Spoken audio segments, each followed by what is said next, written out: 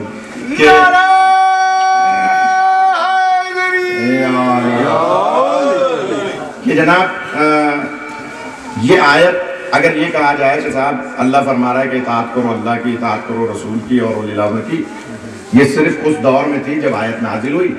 उसके बाद ये आयत, इस पर अमल ज़रूरी नहीं है, यानी मनसूख होने वाली आयत में से नहीं है। अब आप ये कहेंगे साहब कोई आयत ऐसी भी है जो मनसूख हुई है, तो है। कुरान मजीद में कुछ आयत ऐसी हैं जिन पर अमल मनसूख कर दिया गया। और हमारे बहुत अहम बात कर रहा हूँ, साहिबान इल्म दुआ देंगे।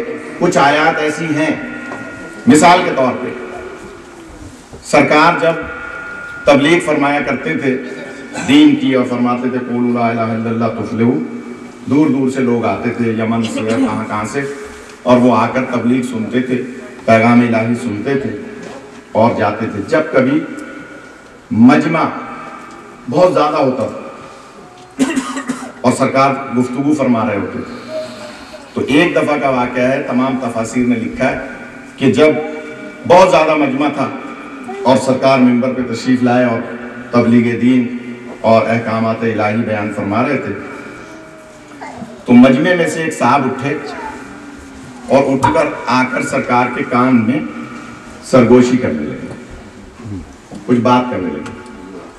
लेकिन बात क्या थी? ऐसे ही कुछ बात थी कि सरकार आज सर्दी बहुत थी और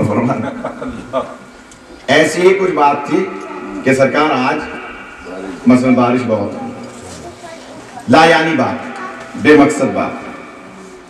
सरकार ने एक मरतबा उसकी तरफ देखा और गोया एक घूंट भर के और खामोश हो गए, क्योंकि रहमत लिल आलमीन है। किसी को झिड़कते नहीं है, किसी को गुस्से से नहीं बयान फरमाते। सरकार ने सिर्फ 3 या 4 मुकामात पर गुस्से का इजहार फरमाया है तारीख में, 3 या 4 मुकामात।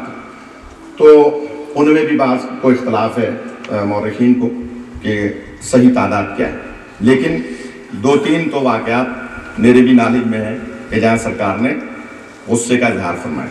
लेकिन यहाँ दिल में बुरा मनाया कि इतना बड़ा मजमा है, मैं तकरीर कर रहा हूँ और ये बिला वजह मेरे कान में सरगोशी कर रहे हैं और लायानी बात कर रहे हैं। अभी वो बैठे नहीं थे कि एक और साहब खड़े हो गए, नाम लेने की जरूरत नहीं है मेरी बात। वो खड़े हुए और आकर सरकार के दूसरे कान में सरगोशी करने लगे। वो अभी बैठे नहीं थे, एक और खड़े हो गए। सरकार को ये बात बुरी महसूस हुई।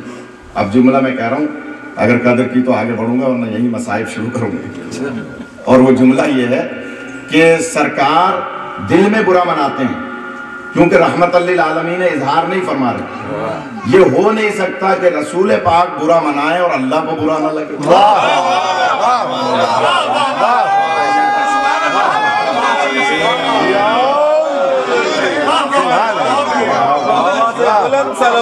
तो नहीं हो सकता।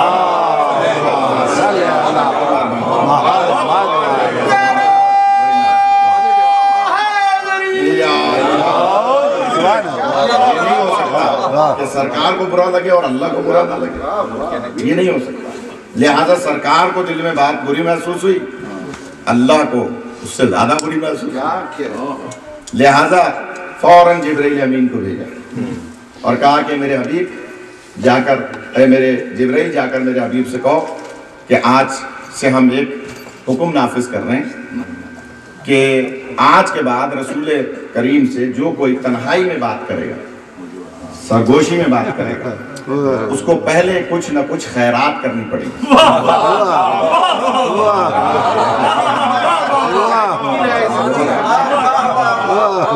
इस आयत को कहा जाता है, कुरान में आज भी मौजूद है ये आयत नजवा, कि रसूल से जो कोई बात करेगा अलहदगी में, सरगोशी में, उसे कुछ ना कुछ सदका देना पड़ेगा, ज़कात देनी पड़ेगी, खैरात करनी पड़ेगी और उसके बाद रसूल से बात करेगा। ये फिल फौर नाफिजुल अमल आर्डर, और हमारे यानी फौरन नाफिज हो गया।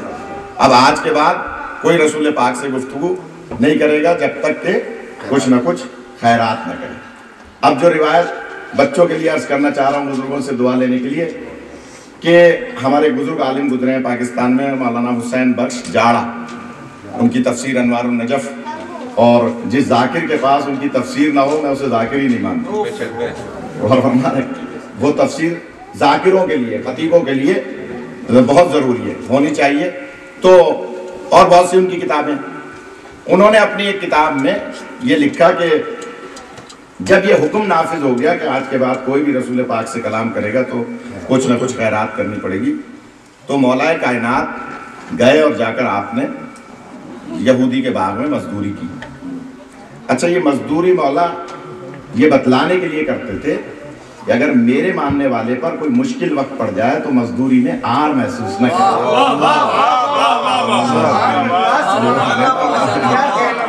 वरना मौला को कोई मजदूरी करने की जरूरत नहीं।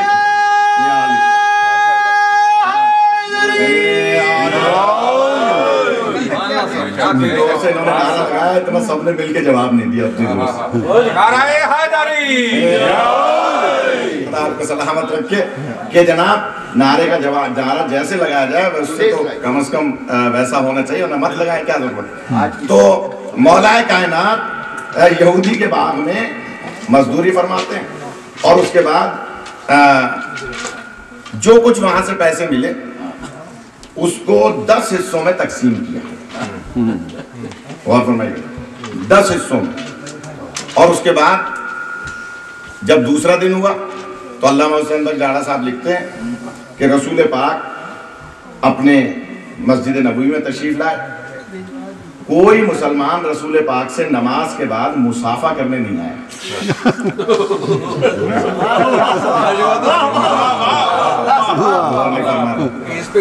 कोई मुसलमान जाहिर है मुसाफा करेगा तो बात खैर खैरियत हो जाएगी, और खैर खैरियत होगी तो कहीं ये लागू ना हो जाए कि अकेले में बात की है। लिहाजा कुछ ना कुछ टैक्स देना पड़ेगा, ज़कात देनी पड़ेगी, सदका देना पड़ेगा। तो मौलाए कायनात तशरीफ लाए, जो कुछ वहां से मिला था एक हिस्सा खैरात किया और रसूल पाक से तादेर तन्हाई में गुफ्तगू।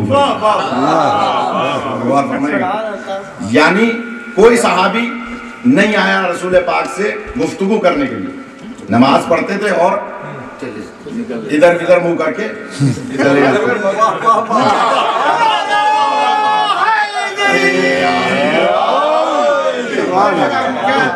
जो थोड़ा सा माहौल अभी तक बना नहीं है और आज देर भी हो गई है, लेकिन मैं कोशिश करूंगा कि ज़्यादा वक्त लिया जाए कि जनाब रसूल पाक से गुफ्तगू नहीं करते थे।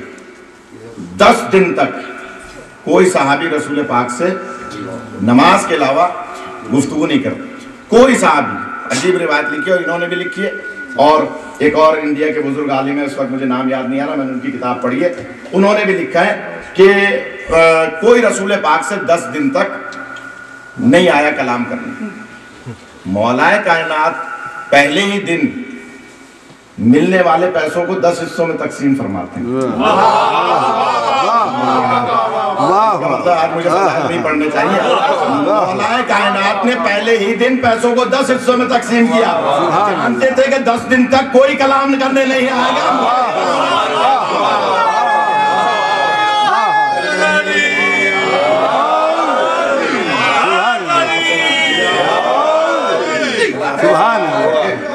कोई रसूल पाक से 10 दिन तक कलाम करने नहीं आया, और मौला ने पहले ही दिन 10 हिस्सों में तकसीम किया। इसका मतलब है मौला जानते थे कि 10 दिन तक कोई नहीं आएगा, और मैं तन्हाई में, और रिवायत के अल्फाज है कि इन 10 दिनों में मौलाए कायनात ने वो रसूल पाक से तन्हाई में बातें की हैं कि जो कयामत तक के लिए मौलाए कायनात की नस्ल में जारी हो सारी। यानी ऐसी तन्हाई में गुफ्तगू की है, जितने भी वाकयात बाद में हुए हैं वो सारे के सारे जो आम लोगों के सामने बयान नहीं सरकार फरमाना चाह रहे थे, वो सब इन 10 दिनों में हुए। मौला कायनात ने इन 10 दिनों में। अच्छा, सवाल ये पैदा होता है कि आखिर ये उठ उठ के रसूल पाक के कान में सरगोशी क्यों करते थे? सबब क्या था? कोई तो लॉजिक होगी। बात क्या थी? बात ये थी, बच्चों के लिए अर्ज कर रहा हूं, कि अगर यहां बाहर मैदान में ओबामा आ जाए, आपके सदर, और वो तकरीर करें मसलन, और कोई मजमे में से उठकर जाकर उनके कान में सरगोशी करे, कुछ भी बोले, मजमा ये समझेगा इनके खास आदमी।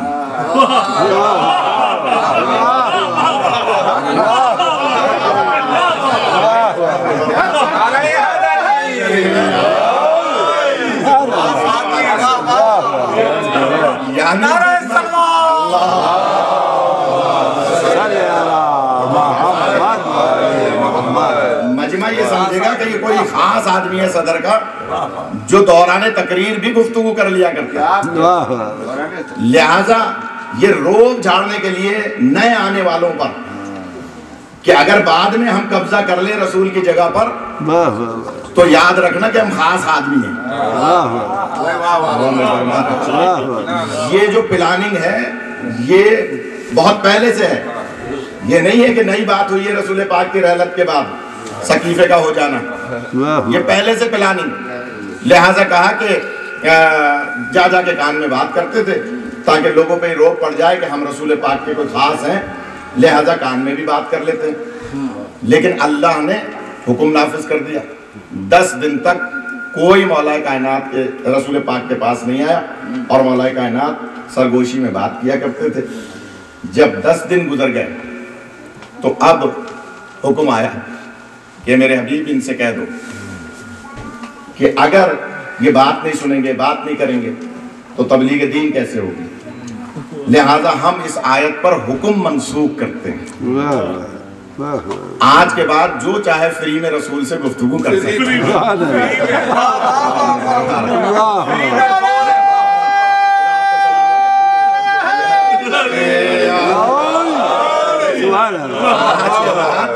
रसूल से जो चाहे गुफ्तगू कर ले, बगैर किसी टैक्स के, बगैर किसी पैसे के गुफ्तगू कर सकता है। सरकार दो आलम से गुफ्तगू कर सकता है। ये आया नजवा, इस पर हुक्म मनसूख हो गया कि आज के बाद चाहो तो रसूल पाक से कलाम कर सकते हो, गुफ्तगू करना चाहो तो कर सकते हो, टैक्स देने की जरूरत नहीं है। मैं यासीन भाई से इंतहाई दस्तबस्ता माजरत के साथ ये जुमला कहूँगा कि जब आप खैबर व खंदक पढ़ा करें, जब आप ओहद पढ़ा करें, तो ये मत कहा करें कि फला मैदान छोड़कर पहाड़ पर चढ़ गया, फला मैदान छोड़कर पहाड़ पर चढ़ गया।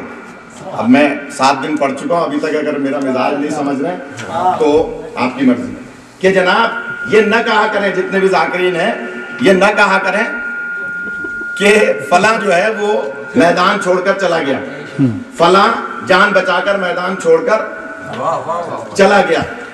मैं जुमला कह रहा हूँ, आयत में पाबंदी नहीं थी कि 10,000 दीनार खर्च करना, आयत में पाबंदी नहीं थी कि 1,000 दिरहम खैरात करना फिर रसूल से बात करना। सिर्फ ये था कि कुछ ना कुछ खैरात करो और फिर रसूल से बात कर लो। तो मैं जुमला कह रहा हूँ, अगर आपने कदर की कि जनाब अल्लाह ने पाबंदी नहीं लगाई थी कि कितना खर्च करना, कितना खैरात करना, कितना न करना, लेकिन आप कहते हैं कि जान बचा के चले गए पहाड़ पर। मैं कहूंगा ये न कहा करें, इसलिए कि जो इस्लाम के नाम पर, रसूल के नाम पर, तबलीग दीन की खातिर 1 टका खैरात ना कर सके, वो जान क्या निसाब।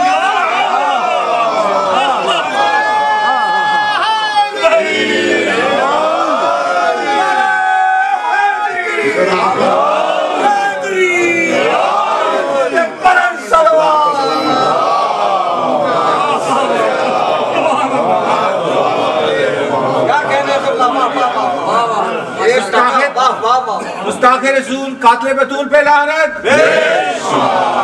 तो इस्लाम के नाम पर 1 टका पाबंदी तो नहीं थी ना, जितना खैरात करो, 1 दिरहम कर देते, आधा दिरहम कर देते, खैरात नहीं कर सकते, जान क्या निसार करेंगे। कहना कि जनाब वो 39 दिन तक मुझे बहुत जोर दे रहे हैं कि खैबर खंदक पढ़ें, लेकिन क्योंकि मेरा मौजू नहीं है इसलिए मैं, लेकिन एक जुमला सुन लें ताकि ये हमारे भाई की ख्वाहिश पूरी हो जाए कि जनाब जो नादे अली का मुनकिर है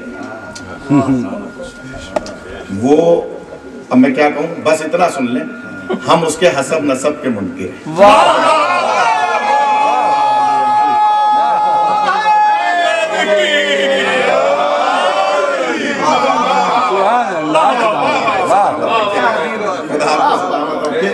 कोई अगर ये कहता है कि नादे अली की कोई जरूरत नहीं है, ये तो वैसे ही किसी ने बयान कर दिए और घड़ लिए, तो मैं कहूंगा कि नहीं, जनाबे रसूल खुदा ने जब 39 दिन पूरे हो गए थे तो आपने ये नादे अली पढ़ी थी। बाज़ उलमा ने नादे अली को हदीस कुदसी लिखा है, हदीस कुदसी, यानी जैसे आप सब जानते हैं कि एक हदीस जो रसूल पाक बयान फरमाते थे वो हदीस रसूल है, और जो कलाम इलाही में यानी कुरान मजीद में ना हो लेकिन हो खुदा का कलाम, उसे हदीस कुदसी कहा जाता है। तो ये हदीस कुदसी में बाज़ उलमा ने इसको शुमार किया और फरमाया कि नादे अली सरकार ने पढ़ी थी जब 39 दिन हो गए थे, और उसके बाद यहाँ मौलाए कायनात मस्जिद में दाखिल होना चाहते थे, क्योंकि बहुत जल्दी मस्जिद में जाते थे रात को फजर की नमाज से पहले। अभी 1 कदम मौला का मस्जिद में था, मस्जिद नबवी में, इसलिए कि आप को मसलहत के तहत छोड़ कर आए थे। 1 कदम इधर आ जाइए, इधर आके जगह इधर आ जाइए।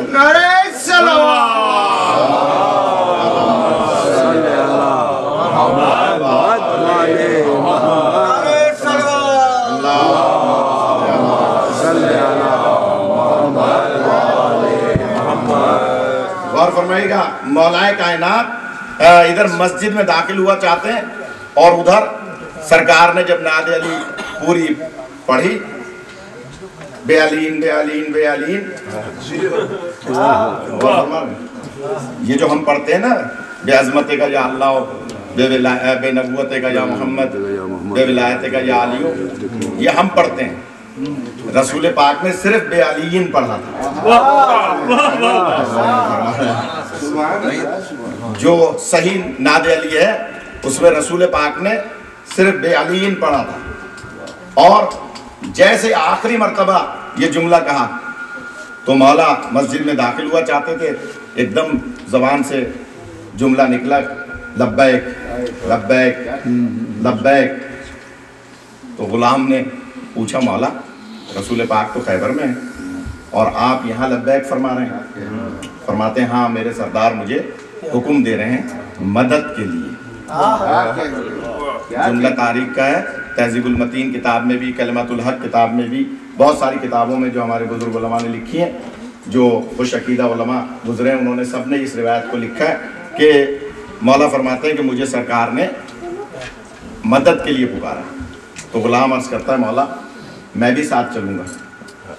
तो फरमाते हैं, मेरी रिकाब को थाम लो। फिर दोहरा रहा हूं, फरमाया मेरी रिकाब को थाम लो, मेरे घोड़े की रिकाब को थाम लो। तो वो कहता है, मौला घोड़ा दौड़ेगा, रिकाब को थाम लो आप फरमा रहे हैं, और जो आपने मुझे फरमाया मैं आपका गुलाम हूं, छोड़ूंगा तो मैं नहीं रिकाब को। मैं आपका गुलाम हूं, मैं रिकाब को छोड़ूंगा नहीं। आप फरमा रहे थाम लो तो मैं थाम लूंगा, लेकिन मौला मैं तो थोड़ी ही देर बाद जाहिर है कि मर जाऊंगा, लिहाजा आप फरमा रहे हैं कि रिकाब को थाम लो। फरमाते हैं, हाँ इतना अरसे से मेरे साथ रहते हो लेकिन अभी मेरी मार्फत हासिल नहीं की। कमौला फरमाया कि आज मैं जमीन के रास्तों से नहीं जाऊंगा।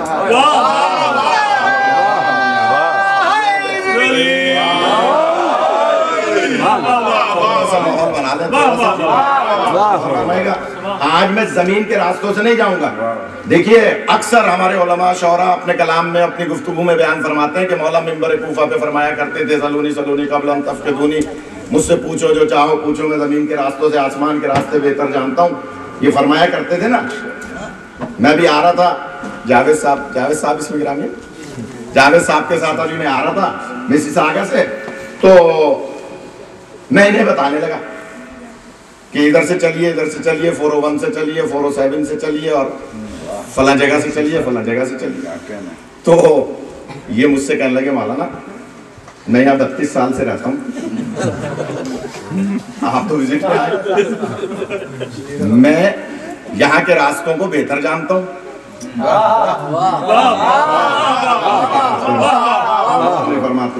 मैं यहाँ के रास्तों को बेहतर जानता हूँ, इसलिए कि मैं यहीं का रहने वाला हूँ।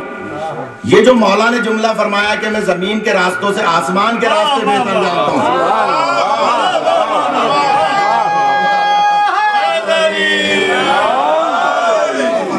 फरमाया ये इसलिए कि बतलाना ये चाहते हैं कि मैं तो जमीन पे भेजा गया हूँ, असल तो मैं वही की मखलूक हूँ। लिहाजा आसमानी मखलूक है, नूरानी मखलूक है, जमीन को तो मुनव्वर करने के लिए आए हैं। ए नूर के पुतले तुझे क्या खाक से निस्बत, एहसान तेरा है जो जमीन पर उतर आया।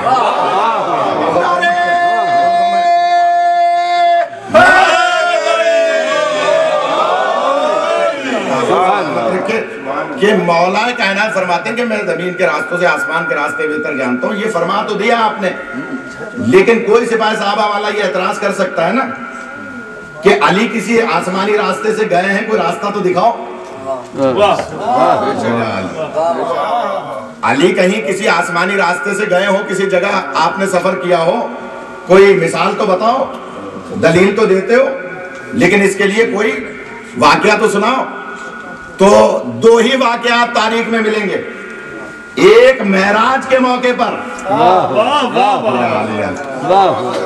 मेराज के मौके पे न हो रिवायत, आज आपका भी मूड नहीं है और मेरा भी नहीं लग रहा अभी तक कि मैं फजाइल पढ़ूं उस अंदाज से कि जनाब या तो ये पर्दा बाद में खोलना चाहिए जब मजमा ज्यादा हो जाए, पहले से खोल दिया इसलिए ये उस तरफ चले गए नारे लगाने।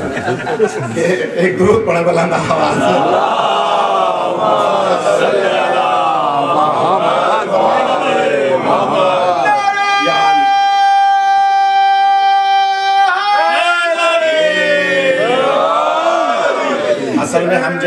खतीबों के लिए ये ऑक्सीजन है। हम रटी हुई मजलिस नहीं पढ़ते, सोच के नहीं पढ़ते क्या पढ़ना है। तो जो बात आ जाती है मौजू में, कोई सवाल कायम कर ले तो बात बन जाती है। तो बात बनती रहेगी अगर आप हमें ऑक्सीजन देते रहेंगे। आपको सलामत रखे।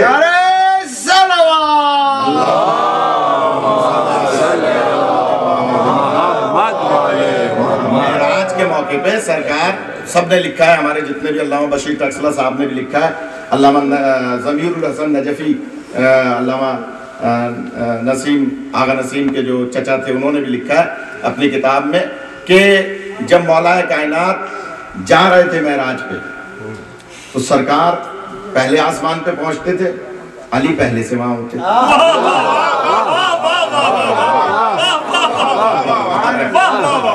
दूसरे आसमान पे सरकार पहुंचते थे, अली पहले से वहां होते थे। सातों आसमानों पर अली पहले हैं, नबी बाद में आ रहे हैं। गौर फरमाइएगा।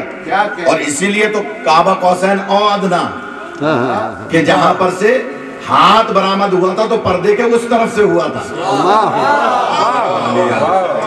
और जो हाथ था वो मौला अली का हाथ था, जो उसमें अंगूठी थी वो मौला अली के हाथ वाली।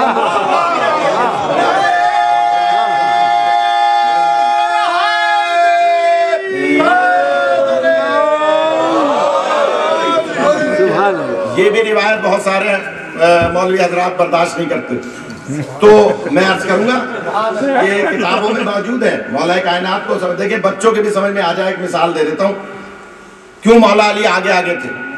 मौला आगे यानी दूसरे आसमान पे पहले मौला अली है, बाद में नबी पहुंच रहे हैं, और उधर चले गए पर्दे के उस तरफ। गौर फरमान है। और इधर बिस्तर पे भी मौजूद हैं, यानी इधर भी मौजूद हैं, मक्के में भी मौजूद हैं और वहां भी मौजूद हैं। सबब क्या है? देखिए मशहूर व मारूफ हदीस है सरकार की, आपने हजारों दफा पढ़ी है, अना मदीनतुल इल्म वाली, मैं शहर इल्म वाली उसका दरवाजा। टूल प्लाजा, कराची का टूल प्लाजा देखा? कराची का टूल प्लाजा सबने देखा। जो यहाँ नहीं गए हैं कराची उनको समझा देता हूँ कि जनाब हर शहर में दरवाजा होता है, पहले जमाने में भी होता था। अगर आप किसी शहर को उठाकर ले जाएं कहीं तो शहर बाद में जाएगा, दरवाजा पहले जाएगा।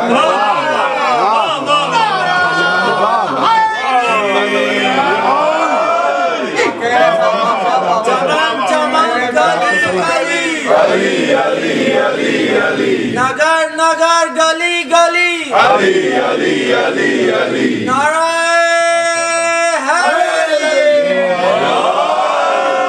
सलामत रखे।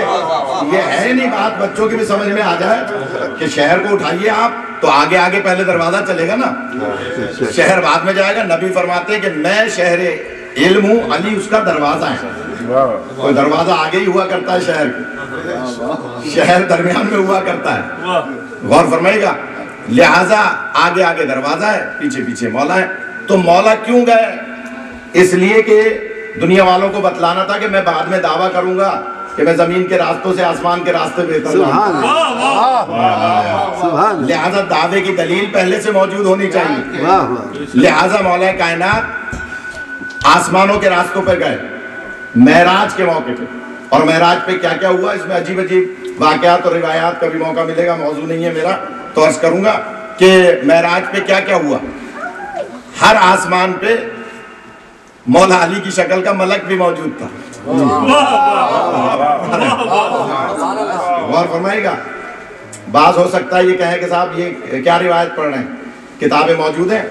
क्यों मौजूद था कि मलाइका उस आसमान के अल्लाह से सवाल करते थे कि या अल्लाह अली को तो जमीन पे भेज दिया, अली तो यहाँ की मखलूक है, हम अली की ज़ियारत कैसे करें?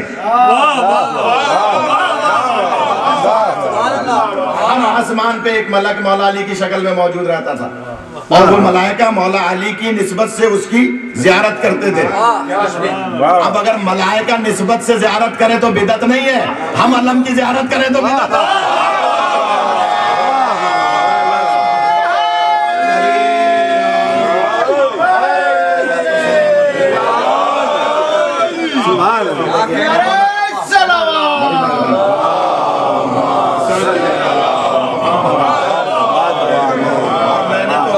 अब आपके इस खुदा आप सबको सलामत रखे और नजर बद से बचाए खुदा। कि एक बात और याद आ रही है, देखिए हमारे दीन का निजाम ही शबियों पर चलता है। हमारे दीन का निजाम शबियों पर है। ये दुनिया भर में जितनी मसाजिद हैं किसकी शबी है? खाने काबा की शबी है। खाने काबा अल्लाह का घर है, इन मसाजिद को भी इसीलिए अल्लाह का घर कहा जाता है कि ये खाने काबा की शबी है। खाने काबा किसकी शबी है?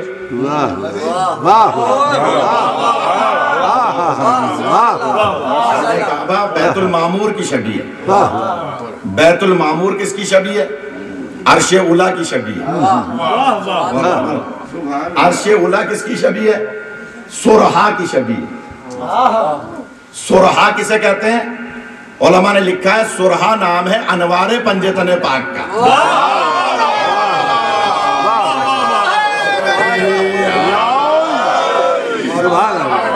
तो ये सारा शबियों पर निजाम चलता है। और उधर मलाइका मौला अली की शबी की ज़ियारत कर रहे हैं हर आसमान पर। तो आपको एतराज नहीं है?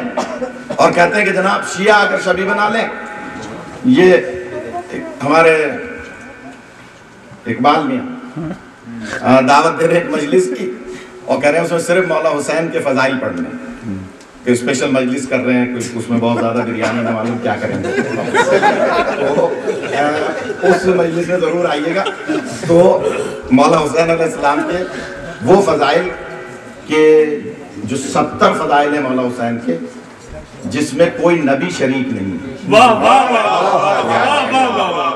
हमारे उलमा ने लिखा, अल्लामा नजमुल हसन करारवी और दीगर बुजुर्ग उलमा ने, उनको मैंने एक जगह जमा किया है। मौला हुसैन के 70 फजाइल ऐसे हैं जिसमें कोई नबी शरीक नहीं है। तो उनमें से कुछ जो भी बयान हो सके, ये अभी कल फाइनल होगी मजलिस, तो इंशाल्लाह बयान करने की कोशिश करेंगे। तो मौला हुसैन की ये शबी पर जो एतराज़ करते हैं ना, उनको उसके जवाबात देंगे इंशाल्लाह।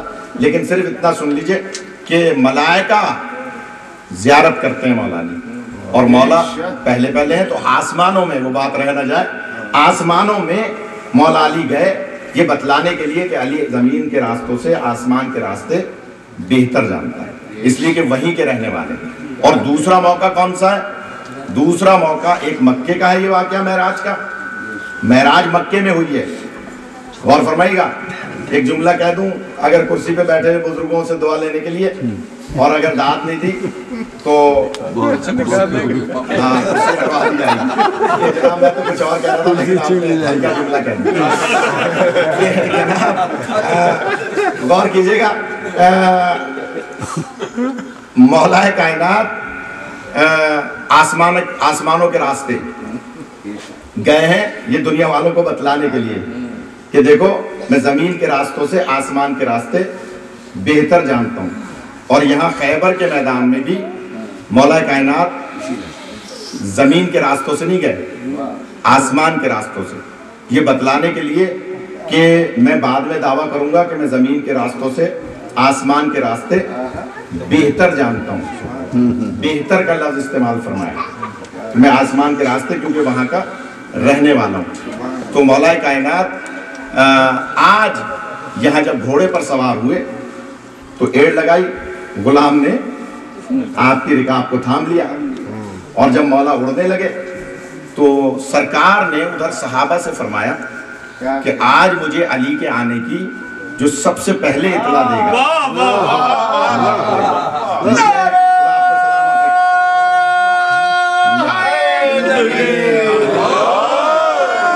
आज मुझे अली के आने की जो सबसे पहले इतला देगा, मैं उसे जन्नत लिख कर दूंगा।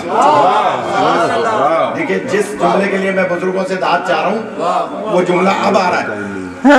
मौलाए कायनात के लिए फरमाते हैं जो अली के आने की सबसे पहले इतला देगा, मैं उसे जन्नत लिख कर दूंगा। क्या कहना? कोई तो साहबी आगे बढ़ के ये कहता है कि सरकार आप लिखना पढ़ना तो जानते नहीं है, लिख कर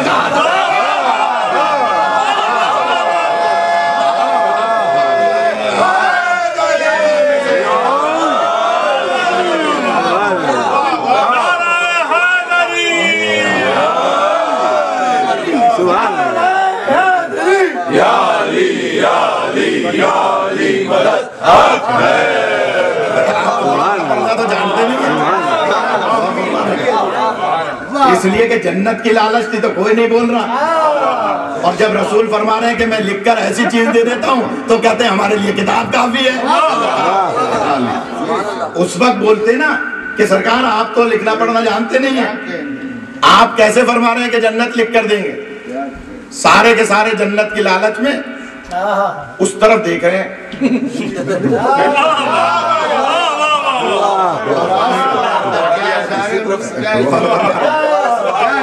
उस तरफ देख रहे हैं जो मदीने की राह थी। मदीने की तरफ से दायरे के मौला रास्ते से ही आएंगे ना, तो सब मदीने की तरफ देख रहे हैं। कैली घोड़ा दौड़ाते हुए आएंगे, और साहबा रसूल हैं, कोई भी झूठ तो बोलेगा नहीं।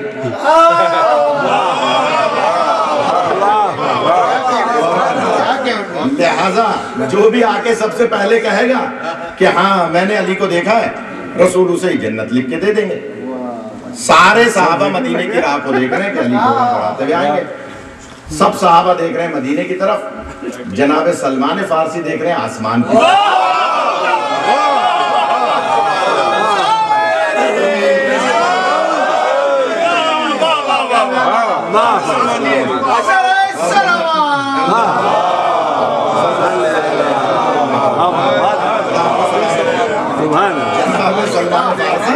आसमान की तरफ देख रहे हैं।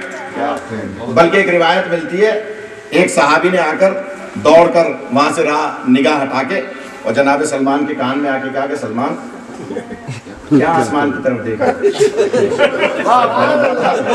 सुभान अल्लाह, अली आएंगे तो मदीने से आएंगे ना, तो ये तुम इधर क्या देख रहे हो। तो जनाब सलमान फरमाते हैं अपना काम करो।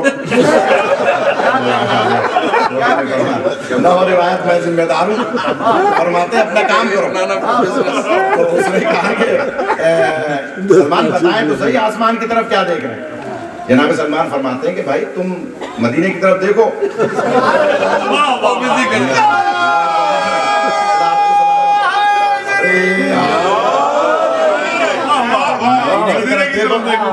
तो वो कहता है नहीं, राज क्या है। जनाब सलमान फरमाते हैं अगर ये राज तुम्हें बता दिया तो जन्नत तो तुम ले लोगे।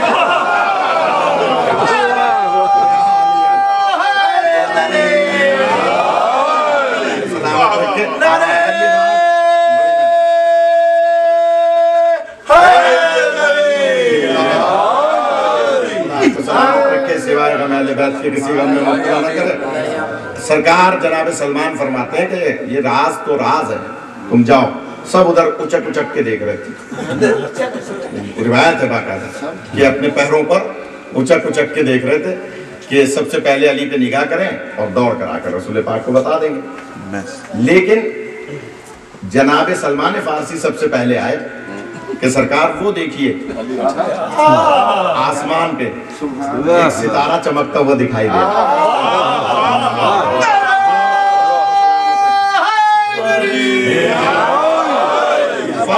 फजर की नमाज मौला ने आकर नबी के पीछे पढ़ी है।